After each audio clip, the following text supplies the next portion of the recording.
बिस्मिल्लाहिर्रहमानिर्रहीम। अस्सलाम वालेकुम dear students, I am Mohammad Ali.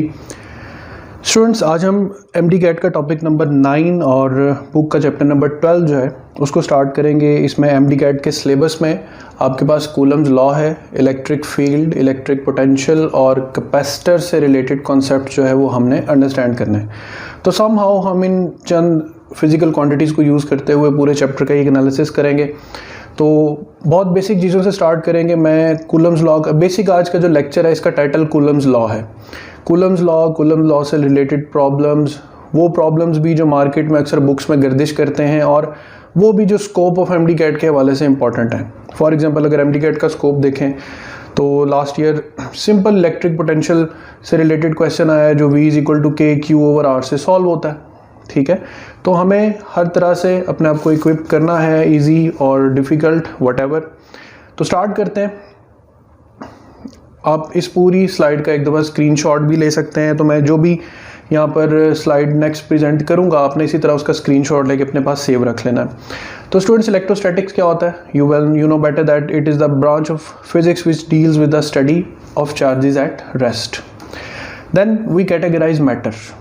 Matter is composed of electrons and protons.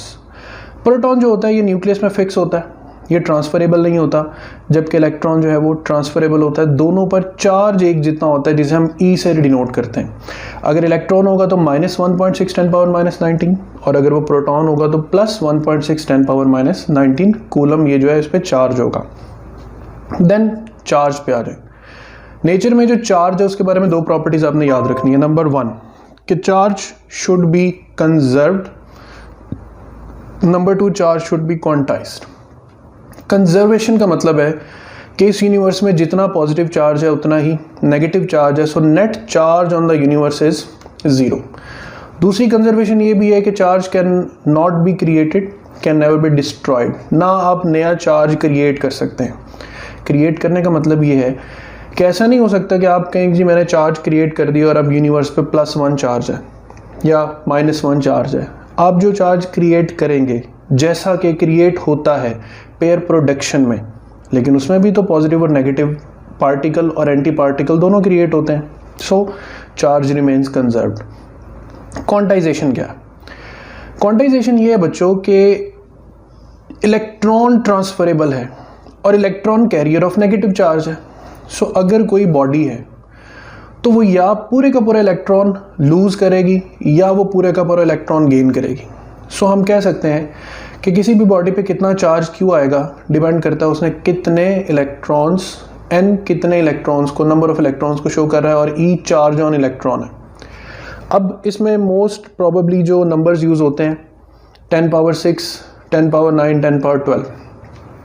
10⁻6 million को कहते हैं, 10⁻9 बिलियन इलेक्ट्रॉन्स कहते हैं और 10⁻12 ट्रिलियन इलेक्ट्रॉन्स को कहते हैं। ये नंबर्स याद रख लेने।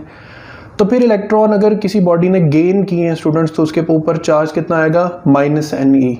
और अगर उसने लूज किए हैं तो +Ne। MCQs देता हूँ। For example a body loses 1 billion electrons तो उस पर कितना चार्ज आएगा? A body gain 1 trillion electrons उस पर कितना चार्ज आएगा? तो गेन और लूज की टर्मिनोलॉजी को यूज़ करते हुए आपने आंसर्स अपने पास नोट करने हैं।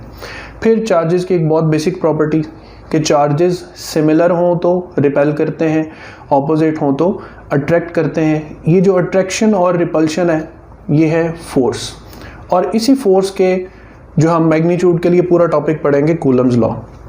देन एक छोटा सा प्रोसेस आपने याद रखना है चार्जिंग का कि बॉडीज़ जो है उन पे चार्ज कैसे एक्यूमुलेट हो सकता है। 3 तरीके से हो सकता है, फ्रिक्शन, इंडक्शन एंड कंडक्शन। ये जो इंसुलेटर्स हैं इन पे फ्रिक्शन और इंडक्शन कारगर होती, ठीक है, और जो कंडक्टर्स हैं वो कंडक्शन से और इंडक्शन से दोनों से चार्ज हो सकते हैं। अब फ्रिक्शन से कैसे चार्ज होता है? वेरी सिंपल एग्जांपल, जो कंघी आप बालों में फेरते हैं तो कंघी बालों में फेरने की वजह से या वो कंघी इलेक्ट्रॉन लूज कर रही होती है या इलेक्ट्रॉन गेन कर रही होती है। मोस्ट प्रोबेबली जो कंघी है वो इलेक्ट्रॉन्स गेन करती है क्योंकि हमारे जो बाल हैं इनमें डेड प्रोटीन्स होती हैं और इनके पास एक्सेस इलेक्ट्रॉन्स होते हैं शेयर करने के लिए, ट्रांसफ़र करने के लिए। बाकी ये इलेक्ट्रॉन एफिनिटी टाइप प्रॉपर्टीज़ पे भी डिपेंड करती। तो बहरहाल जब आप कॉम्ब या कंघी बालों में फेरते हैं तो इट एक्वायर्स चार्ज। उसी कंघी से अगर आप पेपर के छोटे छोटे टुकड़ों के करीब उसको ले जाएंगे तो ये टुकड़े उस पर अट्रैक्ट होना शुरू हो जाएंगे। अब देखें, चार्ज तो आपने कंघी को किया, तो कंघी चार्ज हुई बाय फ्रिक्शन। कागज़ के जो टुकड़े हैं वो इंडक्शन की वजह से चार्ज हुए हैं। इंडक्शन प्रोसेस यानी जब चार्ज किसी न्यूट्रल बॉडी के करीब आता है बच्चों, तो वो उसके अंदर चार्ज इंड्यूस हो जाता है। जैसे ये नेगेटिव इसके करीब आएगा कागज़ के टुकड़ों के, तो इसका नेगेटिव दूर चला जाएगा और पॉजिटिव इसके करीब आ जाएगा, यानी पोलराइजेशन हो जाएगी। और कंडक्टर्स जो हैं उनकी एक ख़ास प्रॉपर्टी ये भी होती है कि अगर कंडक्टर्स के ऊपर चार्ज आए तो वो यूनिफॉर्मली पूरी बॉडी पे स्प्रेड हो जाता है। ठीक है, तो बहरहाल इसको बस थोड़ा सा ओवरव्यू में रखना है, चार्ज के बारे में कुछ प्रॉपर्टीज ध्यान में रखनी है। अब हम चलते हैं नेक्स्ट स्लाइड पे। स्टूडेंट्स, अब इस स्लाइड में हम कूलम्स लॉ का एक बेसिक जनरल इंट्रोडक्शन पढ़ के फिर उसके बाद हम डिफरेंट काइंड्स ऑफ प्रॉब्लम्स जो हैं कूलम्स लॉ से related from easy too difficult one, उसको तरतीब से मैं आपको उसके एक एक एक्सपेरिमेंटल एग्जांपल देता जाऊंगा। और फिर ऐसा कोई भी सवाल अगर आपको कहीं पेपर में नज़र आता है तो आप उसको ईजीली सॉल्व कर सकते हैं। पहली बात तो मैंने कूलम लॉ की फुल एग्जांपल जो इक्वेशन फॉर्म में लिखी हुई है कि F vector equals to 1/4 pi epsilon naught Q1 Q2 by R square. Students, इसमें चूंकि फोर्स एक वेक्टर है तो वेक्टर को लिखने का तरीका क्या होता है? A vector is equal to magnitude into unit vector. तो ये जो 1/4 pi epsilon naught Q1 Q2 over R square होता है ये मैग्नीट्यूड होता है। और मैग्नीट्यूड के बारे में याद रखना कि मैग्नीट्यूड हमेशा क्या होता है? पॉजिटिव होता है। और आर साथ यूनिट वेक्टर है जो डायरेक्शन ऑफ फोर्स को शो करेगा। अब एक एक करके पॉइंट्स को अंडरस्टैंड करते जाएं कि कूलम फोर्स किसी एक चार्ज पे डिपेंडेंट नहीं होती, ये प्रोडक्ट ऑफ टू चार्जेस पे डिपेंड करती है। इसका मतलब है कि जितनी फोर्स Q1 Q2 पर लगाएगा उतनी ही फोर्स चार्ज 1 पर लगाएगा, क्योंकि ये फोर्स होती है म्यूचुअल फोर्स। ये वर्ड याद रखना है, म्यूचुअल भी होती है, सेंट्रल भी होती है और कंजर्वेटिव भी होती है। ये बाकी प्रॉपर्टीज़ मैं आपको इसमें जब हम ग्रेविटेशनल इलेक्ट्रिक फोर्स का कंपैरिजन पढ़ेंगे तब बता दूंगा। कूलम फोर्स का इन्वर्स रिलेशन है उस डिस्टेंस से जो चार्जेस के दरमियान एग्जिस्ट करता है। लेट्स से ये दो चार्जेस हैं तो उनके दरमियान डिस्टेंस आर है, तो force is inversely proportional to the square of distance between them. R से भी डिनोट कर सकते हैं, चाहे तो डी से भी कर सकते हैं अपनी आसानी के लिए, क्योंकि ज़्यादातर वर्ड डिस्टेंस यूज़ होता है तो आप डी के साथ इसको इमेजिन करें तो ज़्यादा बेटर है।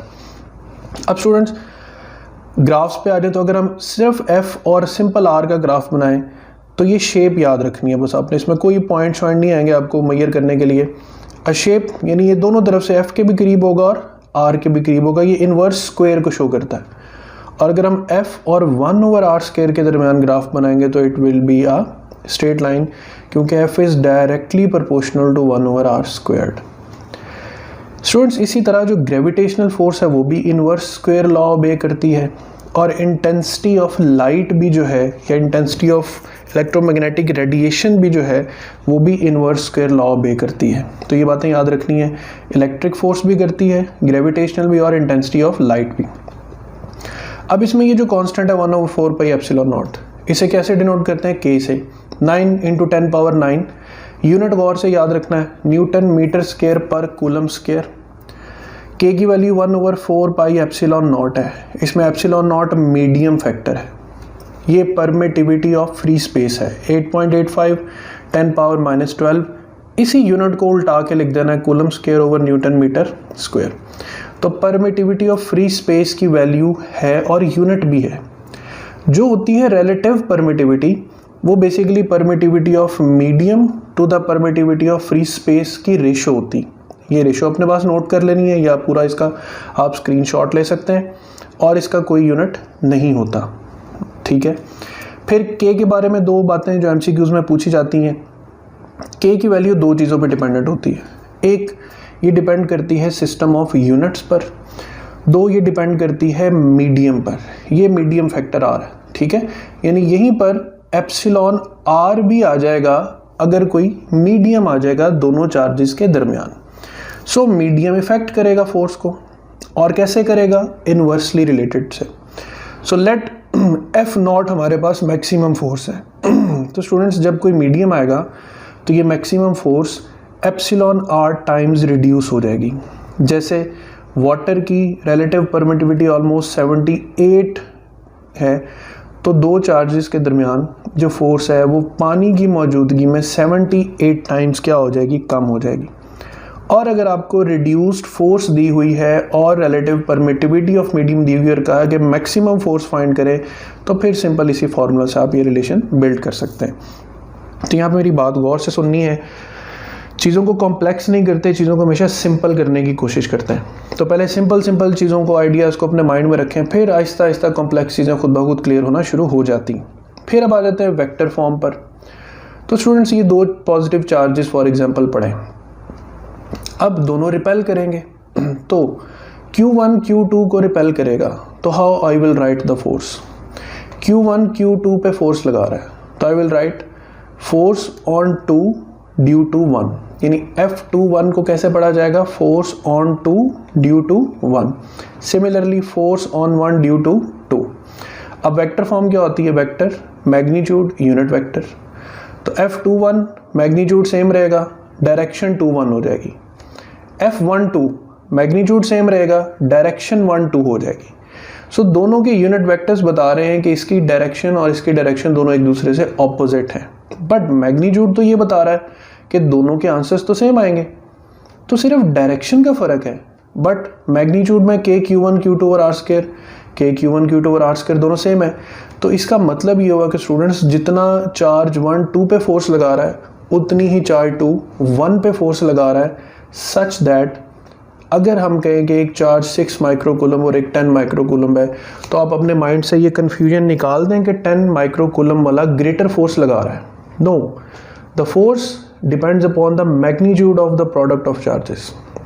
सो जितनी फोर्स 6 10 पे लगा रहा है, उतनी ही फोर्स 10 6 पर लगा रहा है। फ़र्क सिर्फ किस चीज़ का है, ये इक्वल है बट ऑपोजिट है।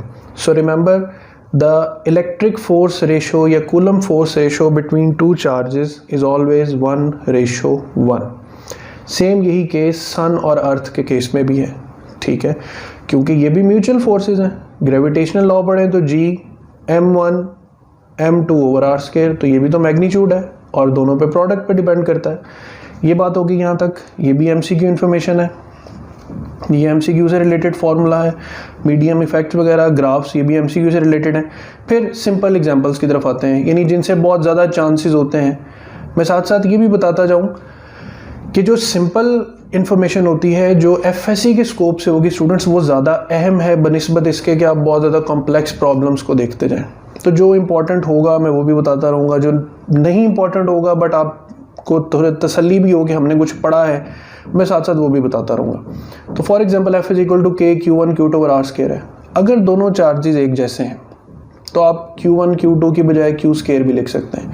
और मैंने कहा कि चूँकि डिस्टेंस का वर्ड ज़्यादा यूज़ होता है तो आप R की बजाय D भी यूज़ कर सकते हैं। अब ऐसे क्वेश्चन जिसमें आ जाता है कि इफ़ डिस्टेंस इज़ डबल्ड और हाफ्ड, या if magnitude of charge is double और हाफ्ड, तो ऐसे क्वेश्चन में फोर्स पूछी जाती है। फॉर एग्जाम्पल हम कहते हैं जी ये डिस्टेंस डबल कर दिया, तो F0 ओरिजिनल फोर्स का फॉर्मूला अपने अपने माइंड में रखना है। अब न्यू फोर्स को F' या F' कह लें, K Q² ओवर, अब डिस्टेंस की जगह 2D लिख देना।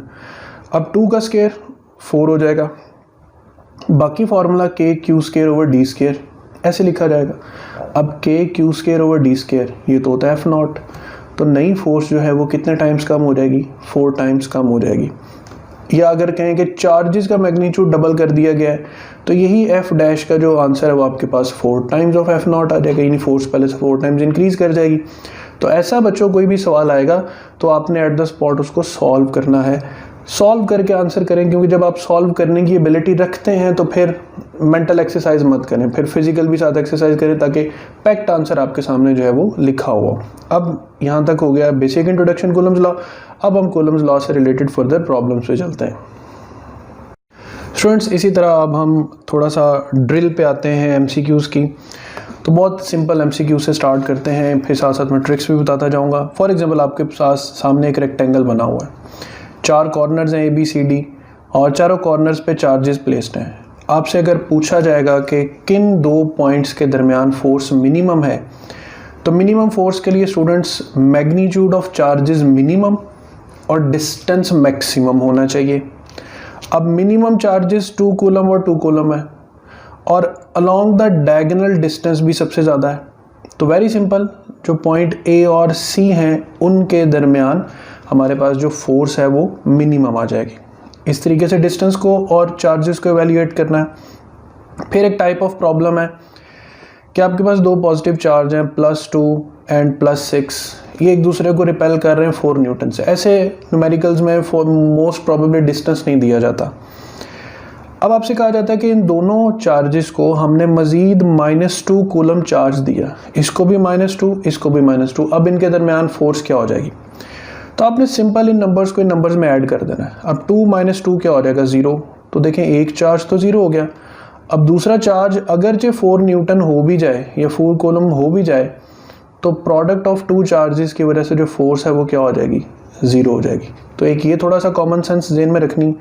हाँ, अगर ये 0 नहीं होते, फॉर एग्जांपल कि आपसे पूछा जाए कि दो चार्जेस हैं +2 एंड +6, उन दोनों को -4 कूलम चार्ज ईच हमने प्रोवाइड किया, तो अब उनके दरमियान नेचर ऑफ फोर्स क्या हो जाएगी? तो देखिए, पहले दोनों पॉजिटिव हैं तो एक दूसरे को रिपेल कर रहे हैं, फॉर एग्जांपल 12 न्यूटन से कर रहे हैं। अब इस नंबर को भी आप थोड़ा सा जस्टिफाई कर लें, 6 × 2 12। इसका मतलब है कि इनके दरमियान जो डिस्टेंस है इट कुड बी 1 मीटर। 6 × 2 12 हो गया।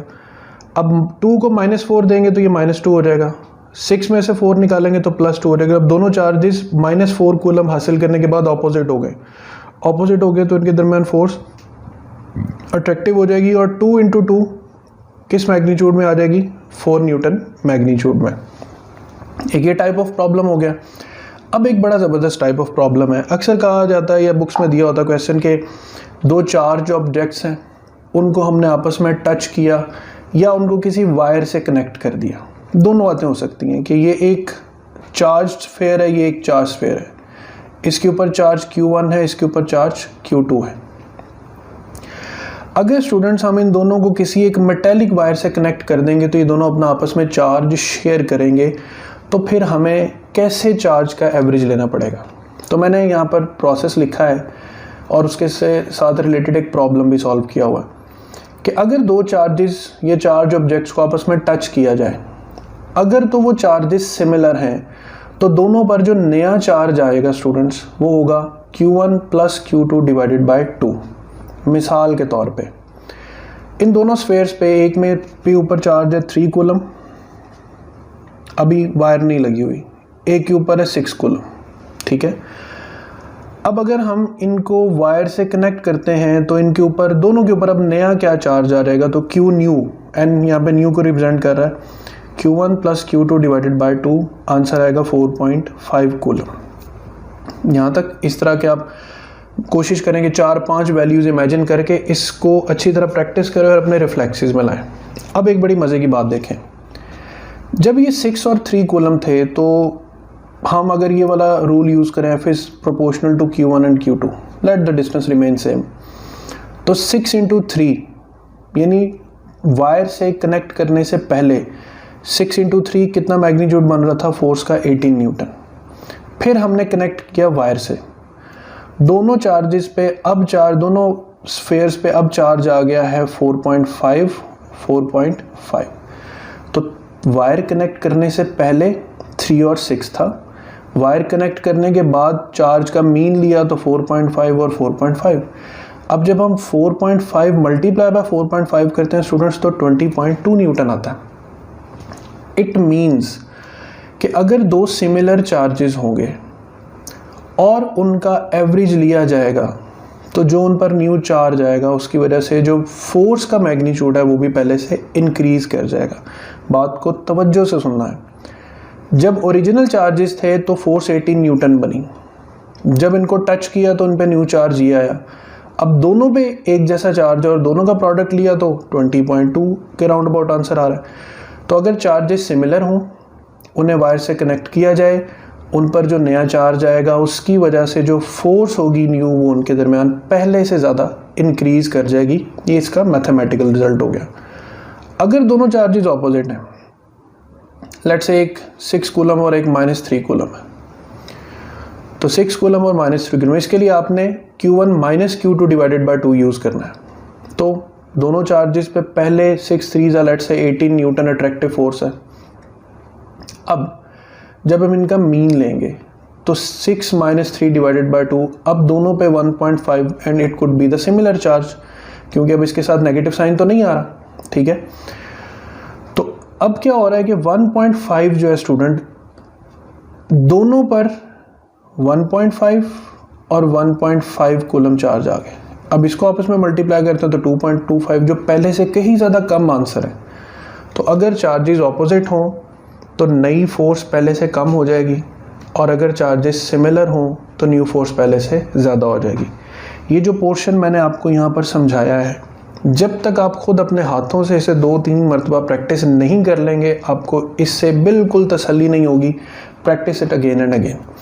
अब इस पोर्शन से रिलेटेड एक यहाँ पर मैंने एक क्वेश्चन लिखा है। 2 identical spheres having positive charge place 3 metre apart. For example ये 3 मीटर के डिस्टेंस पे पड़े हुए हैं, एक Q1 है और एक Q2 है।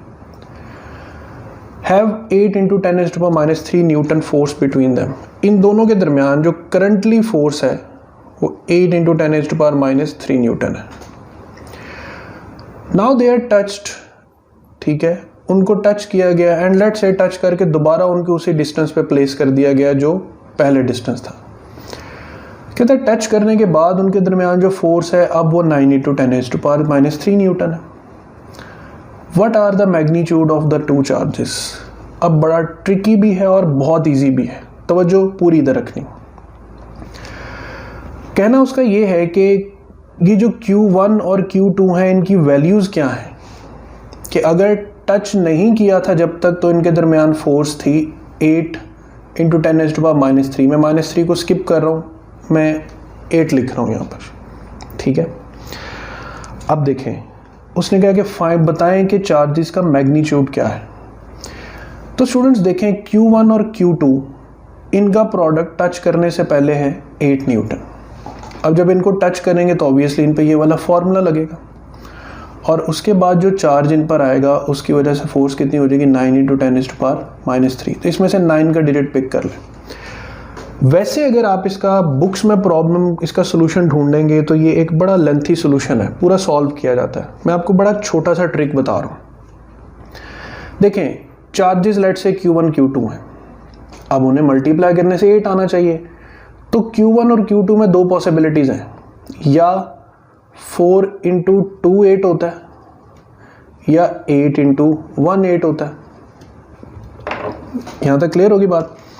इसका मतलब कि गिवन ऑप्शंस में से जो शॉर्ट लिस्टेड ऑप्शंस हो गई हैं वो A और C हैं, B और D रूल आउट हो गई। अब 8 और 1 और 4 और 2 में से कौन सी राइट ऑप्शन है, उसके लिए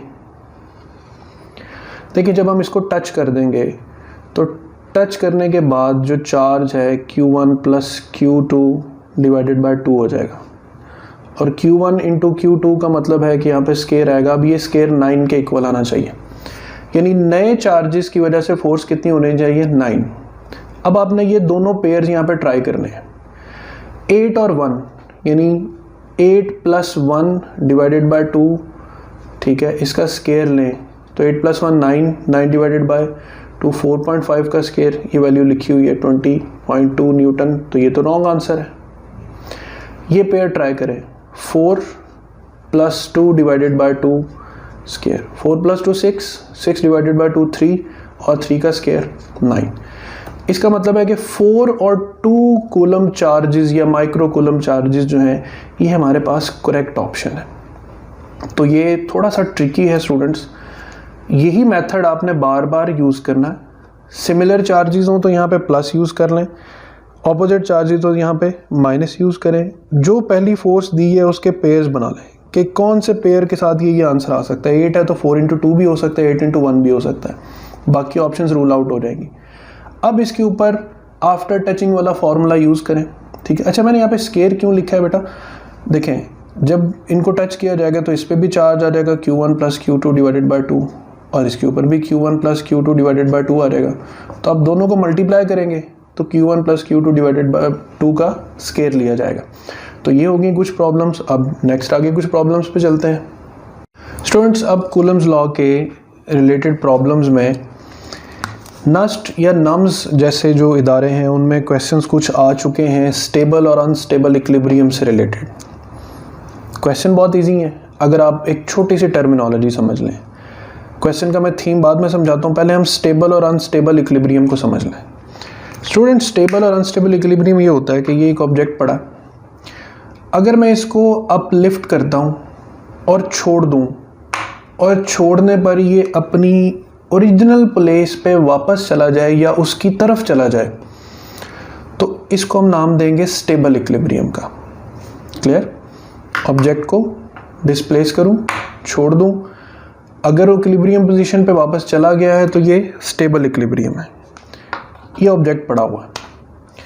अब इसको मैं अगर डिस्प्लेस करता हूं तो ये डिस्प्लेस ही हो गया, ये वापस नहीं आया, तो ये कौन सा इक्विलिब्रियम होगा?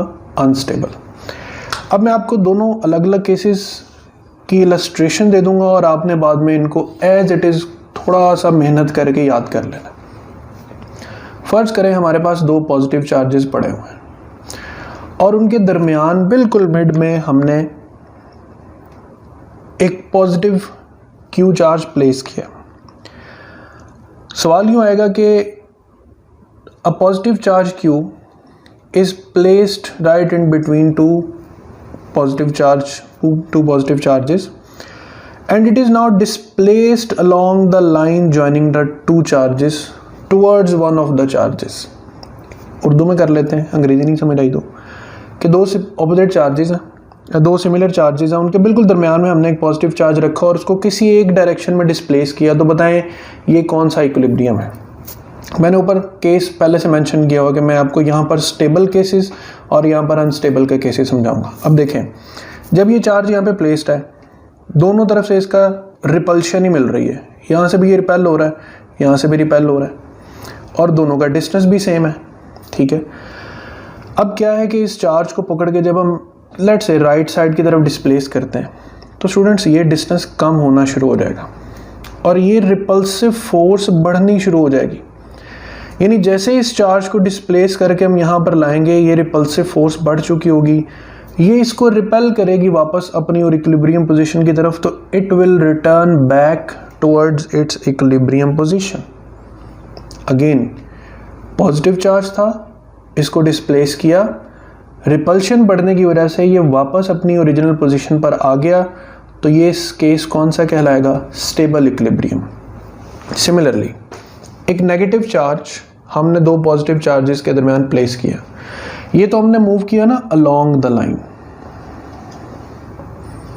अब हम perpendicular to the line displace करते हैं। फर्ज करें कि इस चार्ज को मैं यहाँ तक डिस्प्लेस कर दिया, अब ये चार्ज भी इसको अट्रैक्टिव फोर्स दे रहा है और ये चार्ज भी इसको अट्रैक्टिव फोर्स दे रहा है। ठीक है, क्योंकि ये नेगेटिव चार्ज है। अब इन दोनों फोर्सेस का जब हम वेक्टर सम लेंगे, वेक्टर सम कैसे लेते हैं? हेड टू टेल से। इस वेक्टर को यहाँ पे हेड टू टेल से ऐड कर दें, हेड टू टेल का जो रिजल्टेंट है वो इस डायरेक्शन में बन रहा है। सो हमने जैसे ही इस चार्ज को, नेगेटिव चार्ज को अपवर्ड डिस्प्लेस किया, दोनों की अट्रैक्टिव फोर्स इसको वापस उसके इक्विलिब्रियम पोजीशन पर ले आई, तो ये भी कौन सा इक्विलिब्रियम हो गया? Stable equilibrium. ऑलराइट, तो अगर कोई चार्ज अपनी इक्विलिब्रियम पोजीशन पर वापस जा सकता है तो then it will be a stable equilibrium. अब याद रखें कि दो पॉजिटिव चार्जेस हों, उनके दरमियान एक पॉजिटिव चार्ज हो, तो अलोंग द लाइन मूव करने से इक्विलिब्रियम स्टेबल रहेगा। दो पॉजिटिव चार्ज हो, उनके दरमियान नेगेटिव चार्ज हो, तो अक्रॉस द लाइन मूव करने से इक्विलिब्रियम स्टेबल रहेगा। अब आ जाए अनस्टेबल केसेस पर। डी डिस्टेंस दोनों अट्रैक्ट कर रहे हैं इस चार्ज को।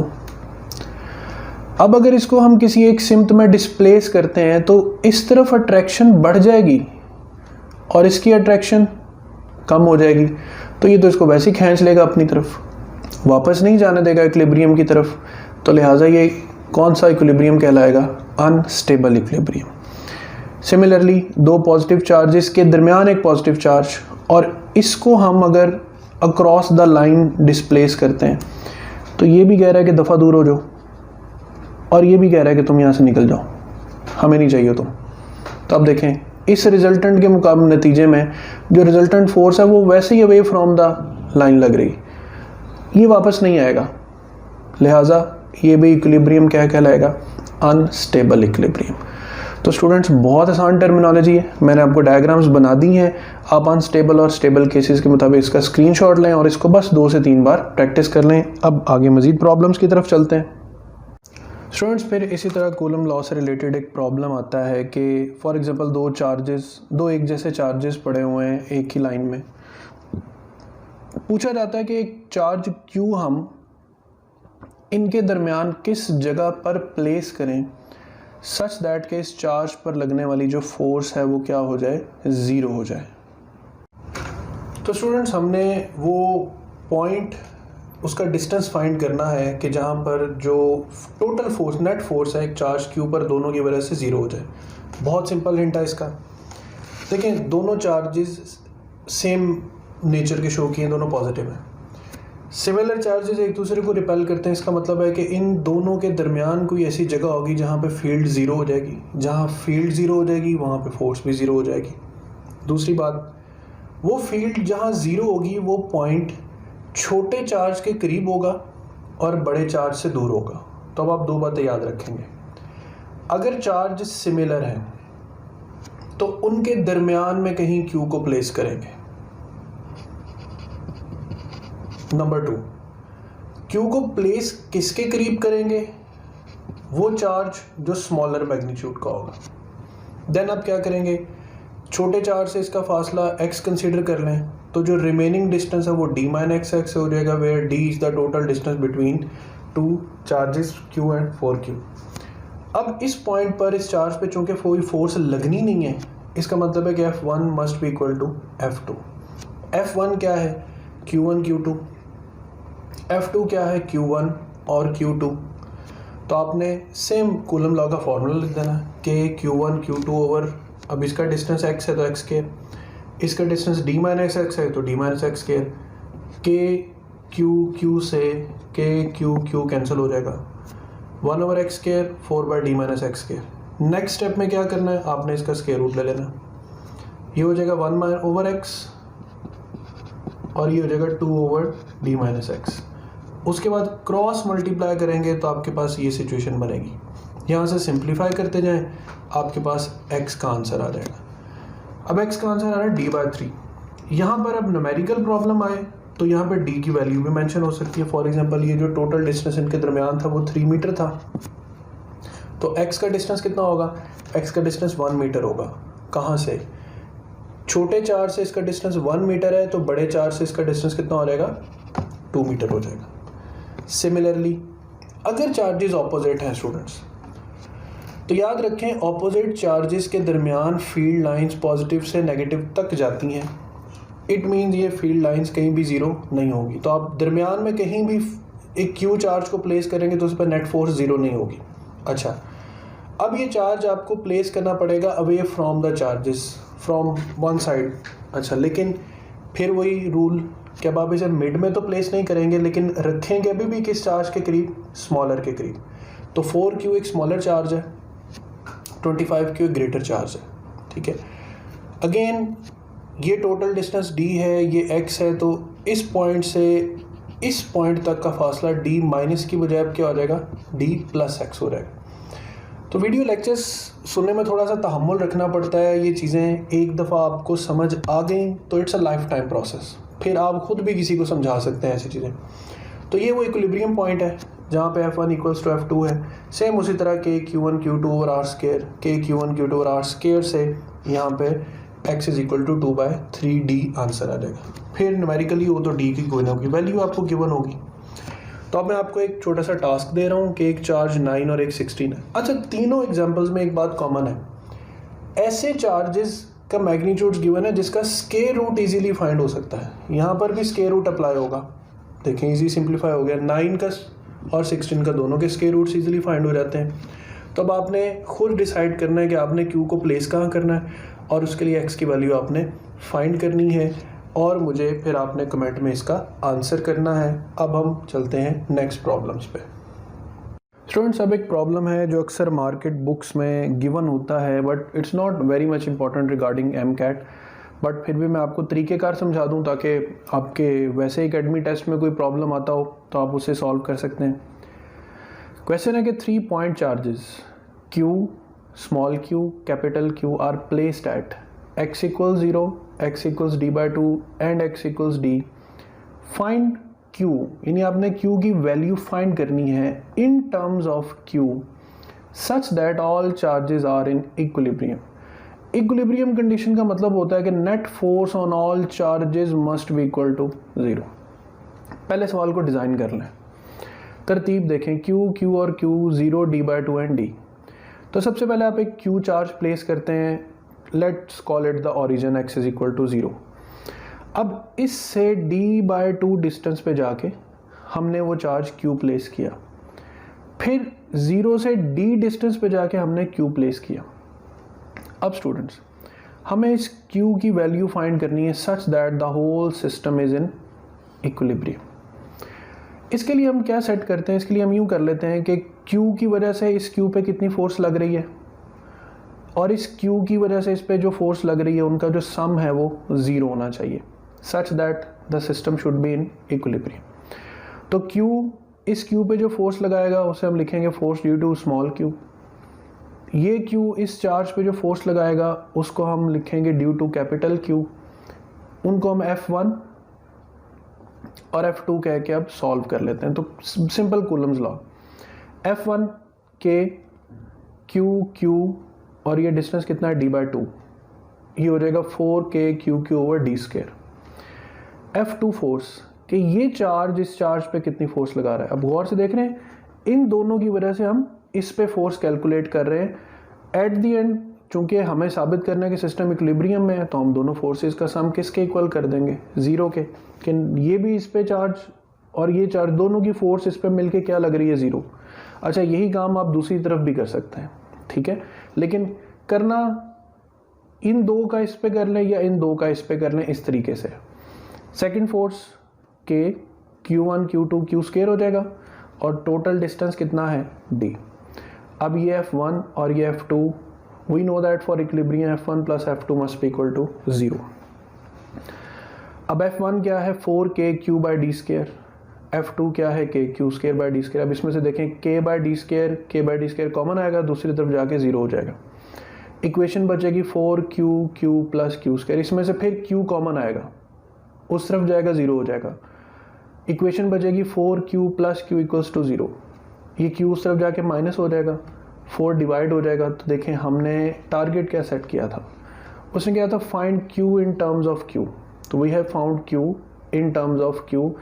इसका मतलब है कि अगर इन दो सिमिलर चार्जेस के बिल्कुल दरमियान में -Q/4 प्लेस कर दिया जाए, यानी ये भी 16 कूलम है, ये भी 16 कूलम है, दोनों के दरमियान, ठीक है, अगर हम प्लेस कर दें -16/4 यानी -4 कूलम, तो स्टूडेंट्स ये सिस्टम किस कंडीशन में आ जाएगा, इक्विलिब्रियम में आ जाएगा। तो ऐसे प्रॉब्लम्स को थोड़ा सा ट्रिकी तरीके से सॉल्व करना पड़ता है, बट ये इजी होते हैं। अब चलते हैं नेक्स्ट प्रॉब्लम्स पर। स्टूडेंट्स, इसी तरह एक प्रॉब्लम, जैसे फॉर एग्जांपल के एक लाइन में चार्ज 4q पड़ा, उससे d डिस्टेंस पे 2q चार्ज है, उससे d डिस्टेंस पे एक स्मॉल चार्ज q है और उससे d डिस्टेंस पे एक फिर चार्ज q है।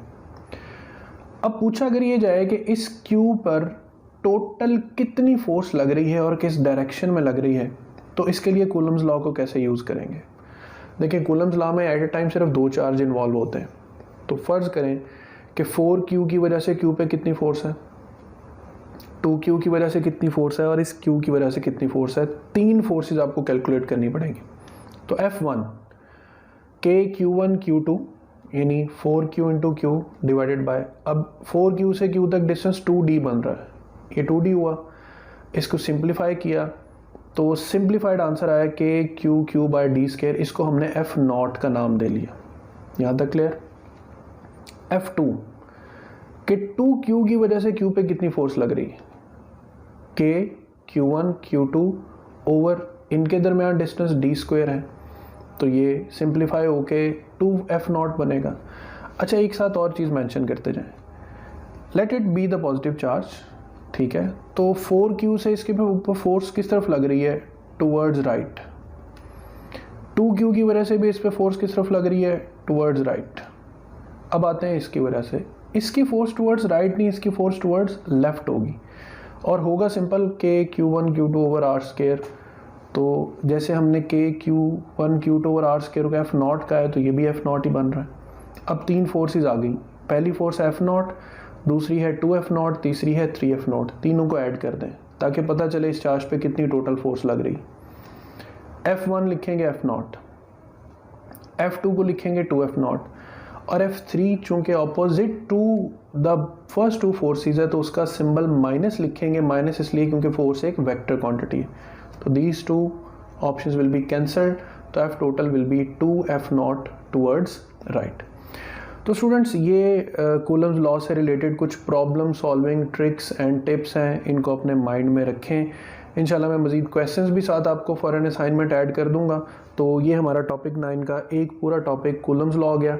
नेक्स्ट हमारे इसके साथ में आपको एट द एंड, अब इसके बाद मैं स्लाइड्स कुछ ऐड करूँगा जिसमें इलेक्ट्रिक और ग्रेविटेशनल फोर्सेस के सिमिलरिटीज़ और डिफरेंसेस गिवन होंगे। उनको आपने स्क्रीनशॉट्स ले लेने हैं अपने पास, ये उनको संभाल के रखना है और एक दफ़ा पढ़ लाजमी लेना है। बहुत इंपॉर्टेंट सिमिलरिटीज़ और डिफरेंसेस हैं और एट दी एंड आपको कुछ क्वेश्चन प्रैक्टिस के लिए भी मिलेंगे इंशाल्लाह। अगला लेक्चर जो होगा स्टूडेंट्स वो इलेक्ट्रिक फील्ड और इलेक्ट्रिक पोटेंशियल पर कंबाइन लेक्चर होगा, क्योंकि उनमें बहुत सी चीज़ें आपस में कॉमन भी हैं जो इकट्ठे फार्मूलाज बनते हैं। तो अगले लेक्चर तक अपना ख्याल रखिएगा। अल्लाह हाफिज़।